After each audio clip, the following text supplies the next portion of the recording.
Oh hey, look at that, I'm late again with another video. So, what hasn't been said about God of War already?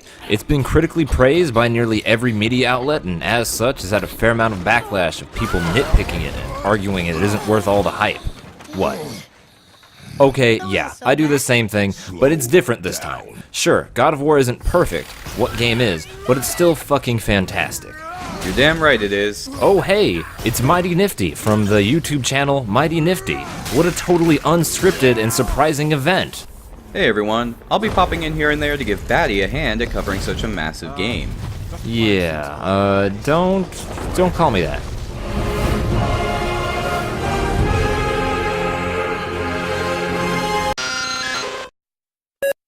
God of War follows God of War 3 because math is for nerds. After killing most of the Greek gods, Kratos has moved into Norse mythology. The whole game starts off on a more solemn note as him and his son Atreus cremate Faye, their wife/mom, respectively. After a quick hunting excursion, Kratos is visited by a mysterious immortal stranger, who brings us the hypest first boss fight I've ever played. Seriously, if you aren't hooked by this, then you might as well drop video games as a medium. After that, it's revealed Faye's final wish was for them to spread her ashes from the highest peak in all 9 realms. So with the threat of danger looming over them, Kratos and Boy begin their journey as the Norse gods try to track them down. Right off the bat, you notice how this God of War is going for a more personal, character-driven experience. The chemistry between an emotionally distant, but still trying Kratos and a smart-mouthed, grieving Atreus is authentic and well-written. The fact that Santa Monica Studios managed to make this odd father-son duo in fucking Midgard so relatable and earnest is astounding and a credit to the writers. After feeling a little burnt out by Kratos' long revenge tale for 3 games straight,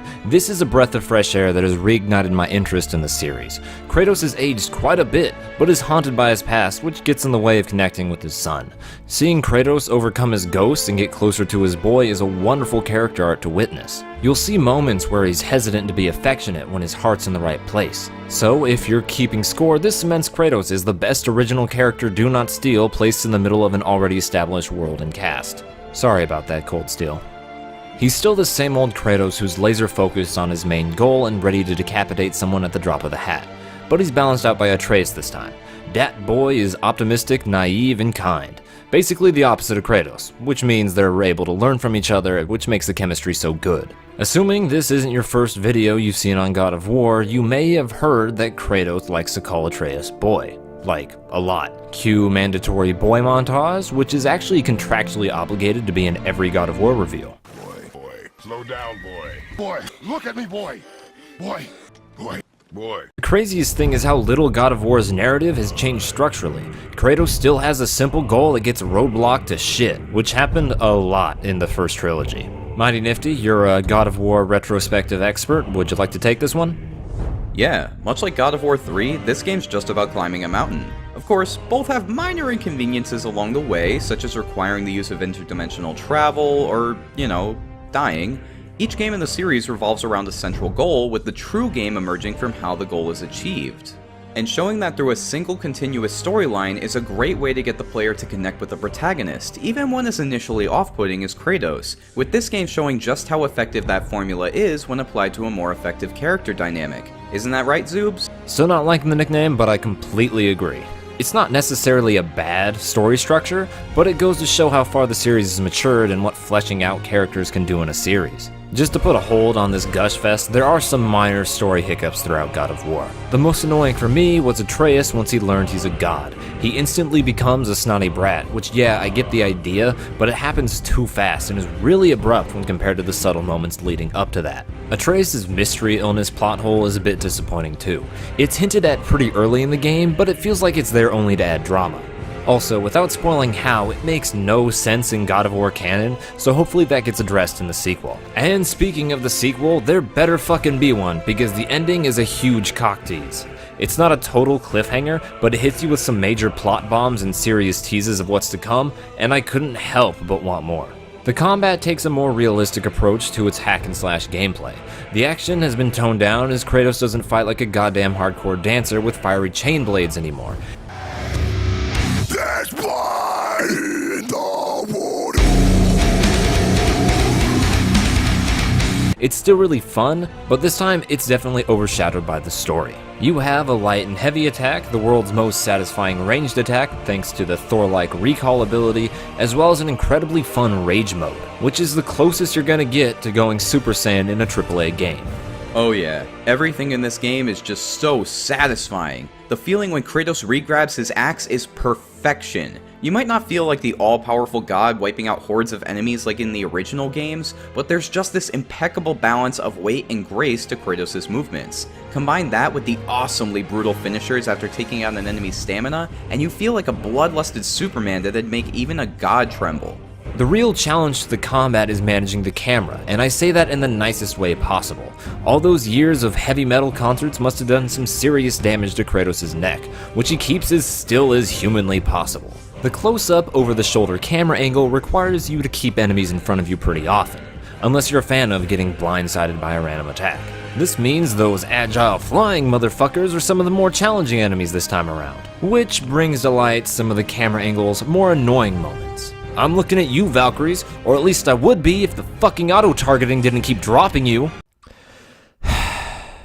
But the new perspective complements the more realistic way characters are represented. Hear me out. If you're fighting a large group of enemies IRL, keeping them in your sight should be your top priority, which adds a bit of risk-reward component if you want to pick off an individual who's straying from the pack. You're still doing crazy awesome shit, it's just done in a way that's more down to earth. You can still juggle enemies and even allow Atreus to shoot them with his arrows, but that's the closest you're gonna get to a traditional Devil May Cry or older God of War games. Although the game doesn't really encourage you to play like that. Personally, I got lazy and just spammed the boy button, light attacks, and the heavy charge attack once you finally unlock it. You also have access to special attacks that do a ton of damage but come with a cooldown. This is another change that you'll really love or hate depending on your personal taste, but it's a welcome change for me or anyone else who never uses magic attacks because you feel like you might need to save them for the next battle and then the next one after that, and you just never end up using them.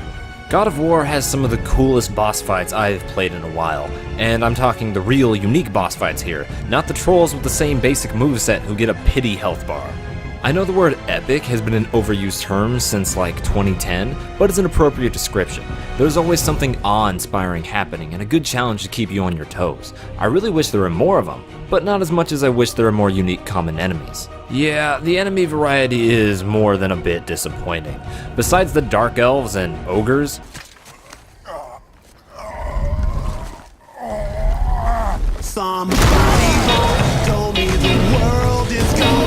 most enemies are humanoid Draugr that are either normal type, poison type, fire type, or ice type, which can get a little boring to fight after a while. A little? Man, you must have the patience of a saint. I mean, come on, think back to the other God of War games. Getting to see a huge variety of enemies from an ancient mythology was a huge draw for the series, but this game's got nothing but Draugrs for the majority of the game, and they're super boring to fight before you unlock more moves and abilities. Many of which should have totally been unlocked from the start of the game, but ended up getting held back to make its arbitrary RPG system feel less barren. What do you have to say to that, Zooby-Doo? Oh god, your nicknames are getting worse. Personally, I didn't find the RPG elements to be memorable, but they didn't really bother me either. It's pretty underwhelming, sure, but I never spent too much time on that stuff anyway. You'll find serviceable armor and weapon upgrades if you explore each main story area thoroughly and do side quests, so I'm just happy I didn't have to be bogged down by a crafting system. Although the game throws way too much experience points at you near the end of the game. Once you unlock all the skills on what resembles a skill tree, there's not really much use for experience points and you'll just pile a shit ton of it up.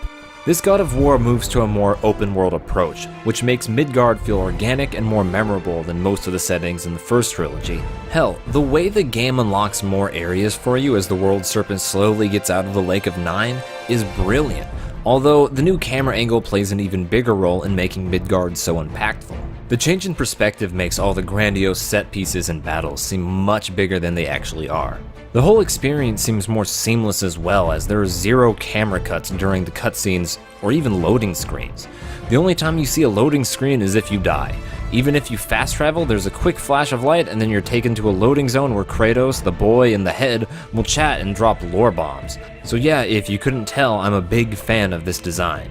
You know, I don't know about that one. The loading area between fast travel points is better than a blank screen for sure, but I feel like they just take a bit too long to the point where they really take me out of the game. although that could have to do with the fact that they aren't unlocked in any meaningful way until the game's final act, which works in the narrative and encourages exploration, but I'd be lying if I said it's not inconvenient.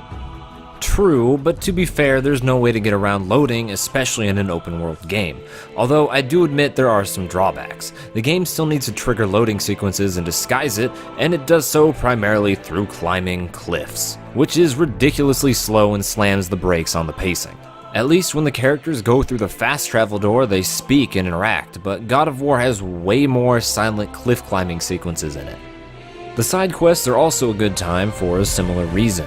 Sure, you also get to unlock unique areas and earn some good items, but the real joy is hearing more interactions from Kratos and Atreus about their current situation. It's always a fun time because Atreus wants to help everyone and explore, meanwhile Kratos always complains about being distracted and in it just for the gear. Not only that, but the open world structure of the game allows players to control the pacing of their own experience. If things get a bit too action heavy, they can take a break from it all and just explore new areas around the map. Even if nothing's found, it's still entertaining because of the interactions between the characters, the boat stories, lighthearted banter that's actually funny, and insane degrees of dialogue variation depending on where you are in the story when tackling a side quest. The love and care put into these missions is unparalleled. Back to you, Batman. You know what? I'll take that one. This God of War breathes new life into the series and perfectly panders to the story nerds like me. A fantastic new setting and wonderful characters will do that. The gameplay is still fun and violent and services the story phenomenally. It has some flaws, sure, but it's still a great time and a definite Game of the Year contender. God of War gets an A-. I hope you guys enjoyed the video, and a big thank you to MightyNifty for helping me out and giving some good insight. Did you have anything you wanted to say to the kind people out there watching? Hey man, thanks for having me on, and if you guys want to hear more about God of War, I did a massive retrospective series that's over on my channel. I also do game reviews and just had Zubatticus help me take a look at Detroit Become Human, so feel free to drop by if you want to see some of that or just like the sound of my voice. Awesome. Well, I have another video coming up relatively soon. It is on the exact other side of the spectrum for a PS4 exclusive, so I think you can take a guess on what that one will be. Hope to see you guys on the next one. Later.